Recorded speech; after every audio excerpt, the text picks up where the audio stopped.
Stop! Hammer time! Why, hello YouTube. As you can see, we have my Pentium III custom build here with the FIC motherboard.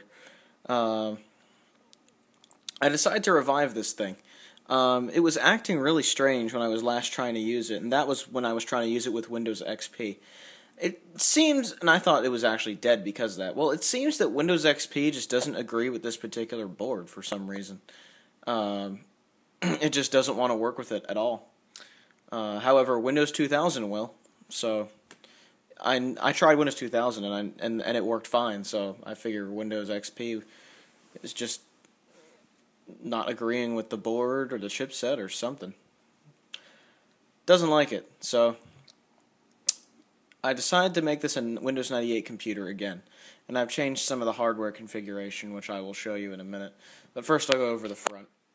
Here we have twin LG 52X CD drives. Only one of them is hooked up because, well, the IDE controller goes when you hook up more than one. I have a floppy drive down there that doesn't seem to work. I got to replace that at some point. If anybody has a spare floppy drive, please feel free to send me one.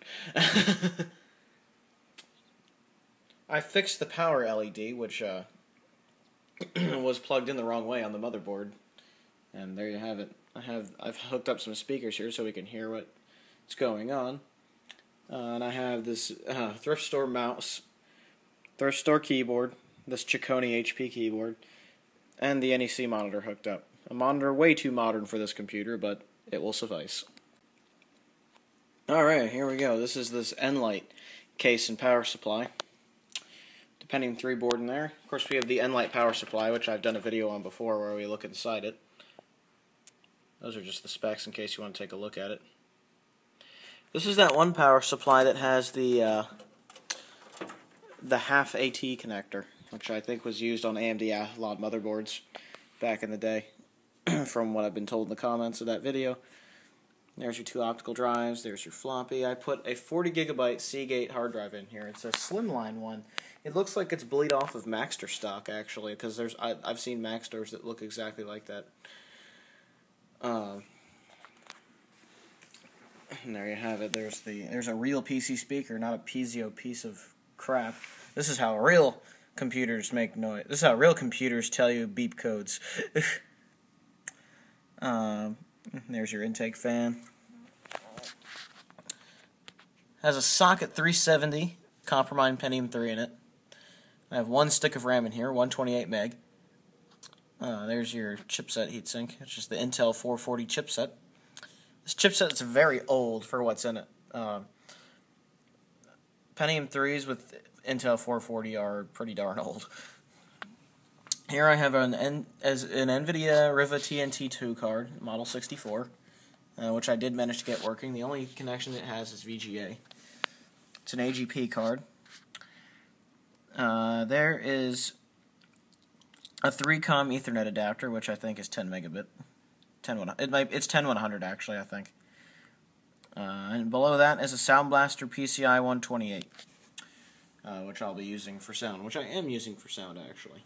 So there you have it. There's the inside. Alright, let's start this machine up and show you the power LED is working now. Yep, fixed that problem. Cable was just reversed. So let's watch this baby start up. FIC first main board. There you go. This is an FIC brand motherboard, which is a brand you really don't see that much anymore. There's Windows 98. I did try Windows 95 on this machine, but the minute I installed the chipset drivers, I got a blue screen. So I kind of scrapped that idea. I forgot how much of a pain in the ass it is to get Windows 95 to work on certain machines. It was kind of driver hell on a lot of machines, including this one, apparently. Everything else but the chipset drivers was working, though. Audio was working. The Nvidia RIVA TNT2 was working. But the chipset drivers weren't.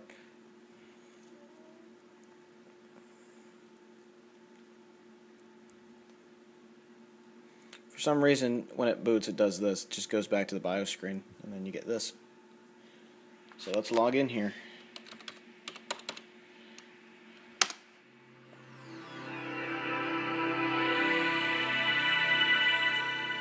there we are.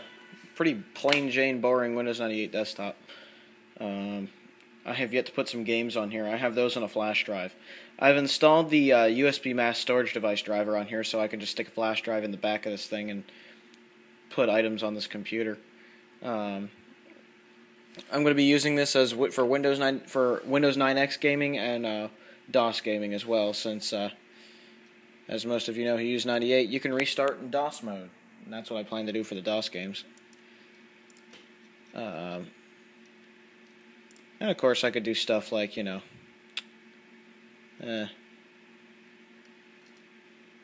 I could suck at Minesweeper like I've done on Windows 3.1.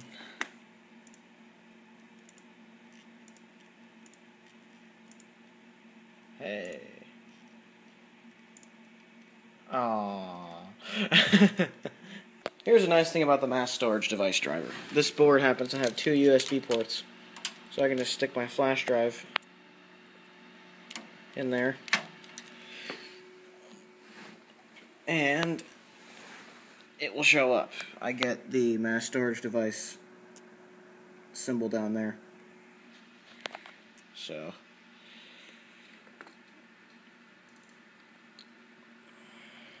yep, not my documents, my computer. Head into removable disk, and there it is. Now what I'm going to do is go to the C drive. Basically copy my DOS games folder onto here. Let's see how slow this is on USB 1.1. Oh, brother. This could take a while. Oh well. Well, I got my games on here. I've been setting up Duke Nukem 3D here, and I've been getting the sound effects and everything working. Oop, I didn't want to do that. Test the sound effects card.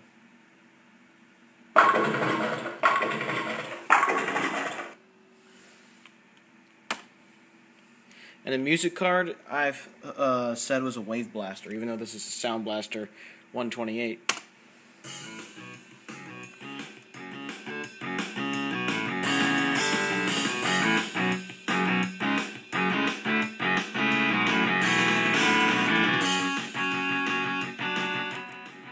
Sounds pretty damn good as a Wave Blaster card. So, yes, I'm in MS-DOS prompt instead of DOS mode, but DOS games work in MS-DOS prompt, so I'm happy. You can play over serial. Remember those days?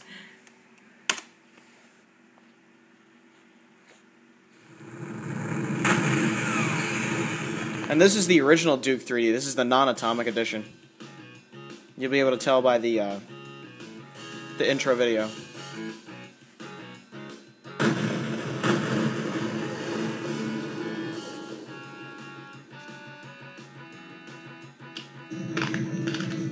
See, the intro video is a lot different. Groovy. But look how smooth this runs.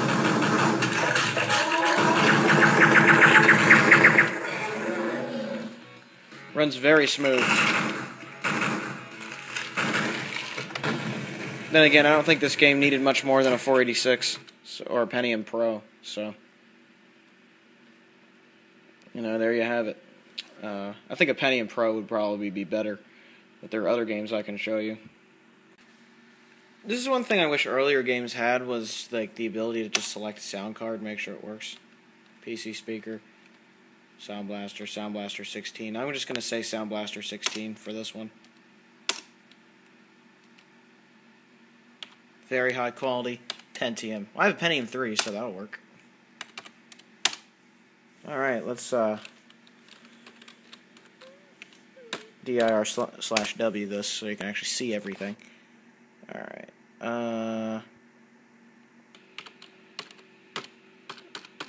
Alright, pinball.exe. See if Epic Pinball works. Oh yeah, listen to that. This is why running games on real hardware I'm a huge proponent of, because the audio is just so much better. And they just run a lot nicer than they do in DOSBox sometimes. Alright, let's look at the demo. Epic Pinball is an old classic. I don't hear any sound though. I don't know if that's just a demo or what.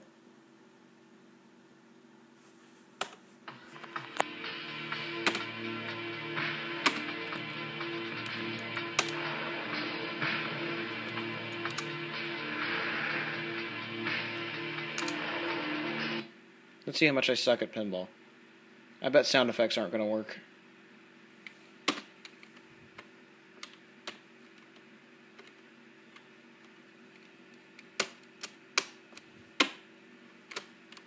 Yep, sound effects aren't working at all. For whatever reason. Why aren't sound effects working? This is annoying.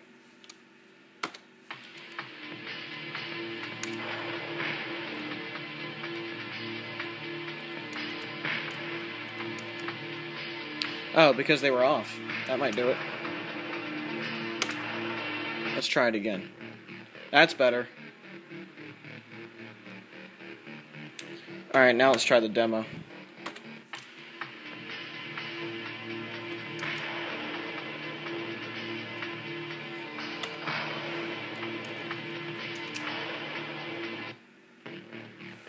Alright, here we go.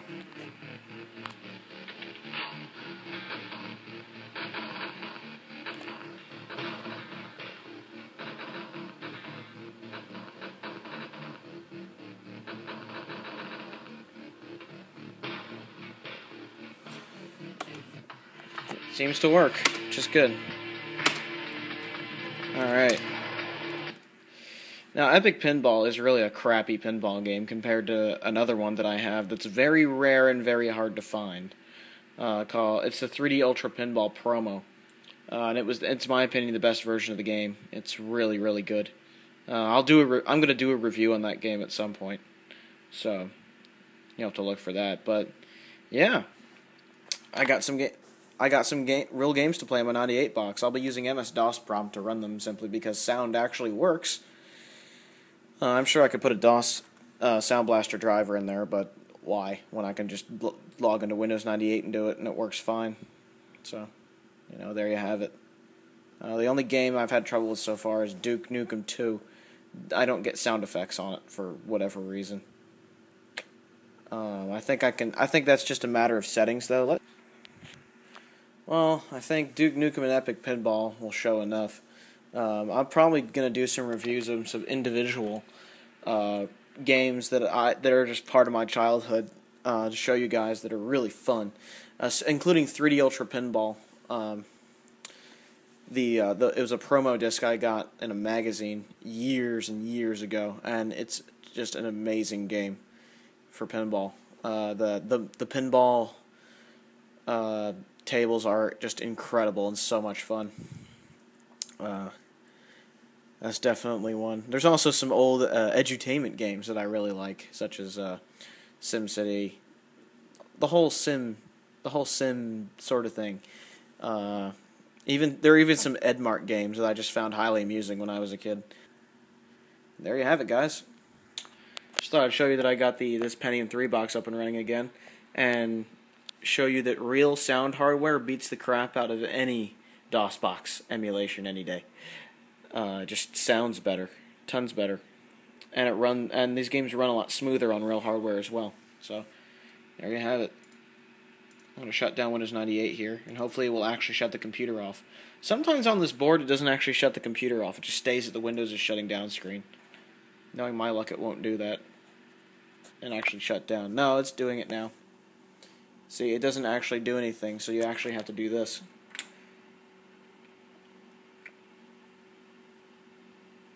You gotta shut off the hard way. Sometimes it does that, sometimes it doesn't. I can't quite understand why.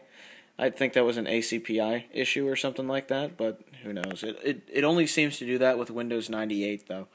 On Windows 95 and Windows 2000, it doesn't do that. It shuts it off normally. But on Windows 98, it doesn't. No clue why. That's just something a little bit odd. Anyhow, that's this machine. Hope you enjoyed it, and have a good one, everybody. Ciao.